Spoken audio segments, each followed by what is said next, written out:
שלום. עכשיו אני רוצה לעשות לכם אנבוקסינג על סטרונגרם אנדסטרייק אליט. זה בעצם השיפור של מבריק שאליט עשו. הוא מגיע עם 6 חצי אליט, כתוב כאן, וגם יש פה את החצים. הוא מגיע ל-20 מטר, שזה 75 פיט. אוקיי.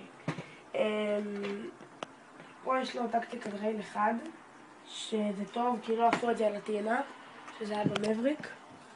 עשו כאן ולא על הטעינה. טעינה, טקטיקל רייל, מחסנית 6 חצי אליט, הדק, 2 חיבורי במבלר קיט. אוקיי. עכשיו אני אתחיל לפתוח. עובד.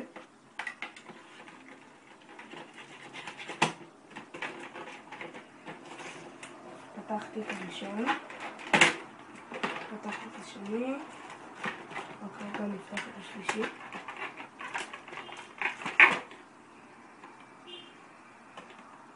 רגע, סליחה.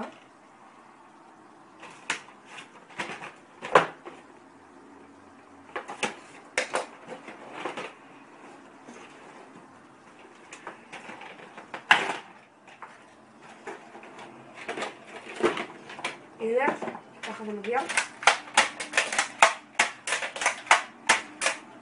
יש לו פה, כמו בריקון, טוענים, רואים פה כתום, ושיורים הכתום הולך. יש פה כדור. יש פה כדור סטריאוליים שאין לי מושג איך זה יגיע לפה. נפתח את החצים.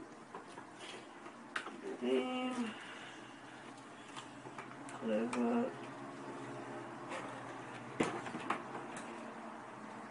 הנה.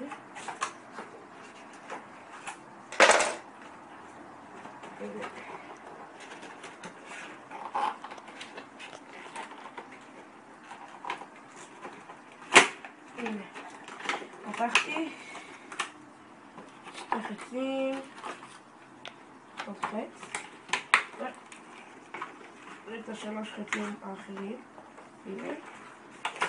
זאת הקופסה, שים אותה פה בצד. זה הסכין, גם נשים בצד. ככה זה הרובה. סליחה, אקדח.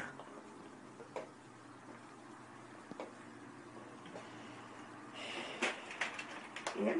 לוחצים כאן על הכפתור הזה והמחסנית נפתחת לכם.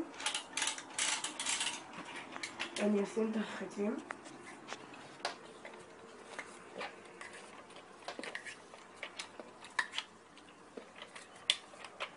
הנה, עושים ככה.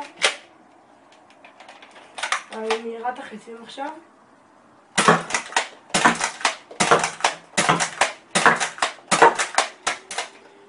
כן, נריץ את כל החצים. פה כתוב סטרונגרם, כתוב אנדסטרייק אליט, פה כתוב נרף. טוב, זה היה סרטון אנבוקסינג. יש לנו קבוצה שקוראים לה נרף אנדסטרייק. קרדיט על הצלם, איתי. היי. הוא גם בקבוצה. כמו שאמרתי, יש לנו קבוצה, יש לנו הרבה סרטונים, קרבות, יריות, מה שאתם רוצים. אני אעשה עליו סיקור, ותודה שצפיתם, יאללה ביי.